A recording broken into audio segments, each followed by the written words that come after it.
अस्सलाम वालेकुम फ्रेंड्स, मैं हूँ आपकी और सुन और आप देख रहे हैं मेरा YouTube channel kitchen with Hina Khan. दोस्तों, आपकी मोहब्बतों को शुक्रिया जो आप सब मुझे इतना ज़्यादा सपोर्ट कर रहे हैं। तो आज मैं बना रही हूँ गोभी और गाजर का सालन के ज़बरदस्त तरीके से बनाऊँगी।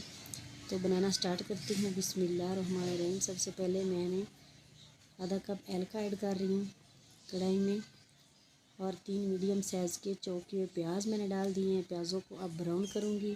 प्लीज़ वीडियो को फुल वॉच किया करें। प्याज जो हमारे ब्राउन हो चुके हैं, अब इसमें मैं अदरक और लहसुन का 1 चम्मच डाल रही हूँ। अब इनको भी ब्राउन करूँगी। अब मैं इसमें एक अदरक बड़े साइज़ का टमाटर चॉप करके डाल रही हूँ। माशाल्लाह टमाटर अच्छी तरह से गल चुका है। अब इसमें मैं 1/2 चम्मच नमक, 1/2 चम्मच हल्दी पाउडर, 1 चम्मच सुरख मिर्च का पाउडर। अब इसको अच्छी तरह से भूनूंगी। प्लीज़ जो चैनल पे नए हैं मेरे चैनल को सब्सक्राइब कर दें और बेल आइकन को भी ज़रूर प्रेस किया करें।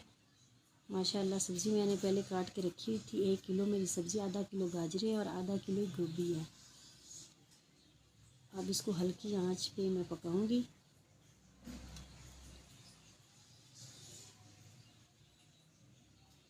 अच्छा सा कमेंट्स करना ना भूलिए। माशाल्लाह यमी एंड टेस्टी हमारी गाजर और गोभी का सालन जो है ज़बरदस्त तैयार हो चुका है। माशाल्लाह